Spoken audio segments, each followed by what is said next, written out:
తెలుగు రాష్ట్రాల్లో అతిపెద్ద lift manufacturer lifts ట్రై.com dealership కూడా ఇవ్వబడును. లేటుగా వచ్చినా లేటెస్ట్గా రీఎంట్రీ ఇచ్చింది రాములమ్మ.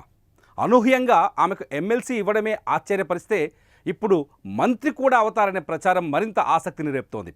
అది కూడా ఖాయమంటూ వార్తలు తెలంగాణ రాజకీయాల్లో హాట్ టాపిక్గా మారాయి.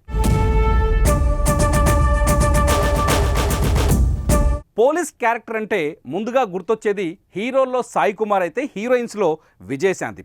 ఈ lady super star daring and dynamic police officers పాత్రలో నటించి తెలుగు మహిళా ప్రేక్షకుల్లో గుండెల్లో నిలిచిపోయారు. పోలీస్ పాత్రకు తనే పర్ఫెక్ట్ అనేలా తన పవర్ఫుల్ యాక్టింగ్తో విజయశాంతి పేరు తెచ్చుకున్నారు.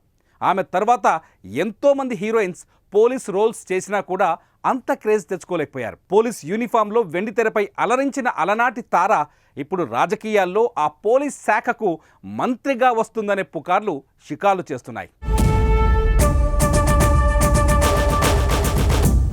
తెలంగాణ ఉద్యమంలో కీలక భూమిక పోషించిన రాములమ్మ అప్పట్లో మెదక్ నుంచి ఎంపీగా ప్రాతినిధ్యం వహించారు. ఆ తర్వాత ఆమెకు అంతగా కలిసి రాలేదు.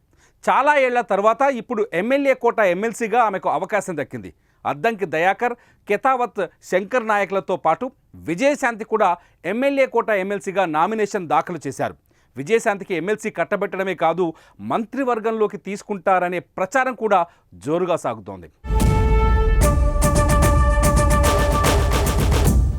స్థానిక ఎన్నికలకు ముందు లేదా తరువాత జరిగే మంత్రివర్గ విస్తరణలో విజయశాంతికి బెర్తు దక్కడం ఖాయమని రాజకీయ విశ్లేషకులు చర్చించుకుంటున్నారు. ప్రస్తుతం సీఎం రేవంత్ రెడ్డి వద్ద కీలకమైన మున్సిపల్, విద్యా, హోంశాఖలున్నాయి. ప్రభుత్వం ఏర్పాటయ్యాక ఆ శాఖలను సీఎం తన వద్దే ఉంచుకొని పర్యవేక్షిస్తున్నారు. అయితే విస్తరణ జరిగితే ఆ మూడు శాఖల్లో విజయశాంతికి ఓ శాఖను కేటాయిస్తారని, ఎక్కువగా హోంమంత్రి అయ్యే అవకాశాలు ఉన్నాయంటూ సోషల్ మీడియా కోడై కూస్తోంది. మరికొందరు విద్యాశాఖను కూడా కేటాయించే అవకాశం ఉందని కూడా అభిప్రాయం వ్యక్తం చేస్తున్నారు. ఇంకొందరు మాత్రం ఆ ప్రచారాన్ని కొట్టిపారేస్తున్నారు. నామినేషన్ వేశాక మీడియా నుంచి కూడా మంత్రి పదవిపై విజయశాంతిపై ప్రశ్నలు ఎదురవ్వగా ఎమ్మెల్సీగా అవకాశం ఇచ్చిన అధిష్టానం మంత్రివర్గంలోకి కూడా తీసుకుంటుందో లేదో తనకు తెలియదని జవాబిచ్చారు.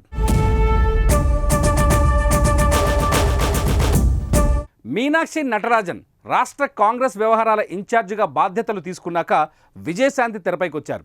కాంగ్రెస్ అధికారం అందుకొని ఏడాది దాటిపోయినా సైలెంట్గా ఉన్న రాములమ్మ ఒక్కసారిగా వైలెంట్ ఎంట్రీ ఇవ్వడం, మంత్రి అవుతారని ప్రచారం జరగడంతో ఆమె అభిమానుల్లో కొత్త ఉత్సాహం ఉరకలేస్తోంది. మరి ఏం జరుగుతుందో చూడాలి.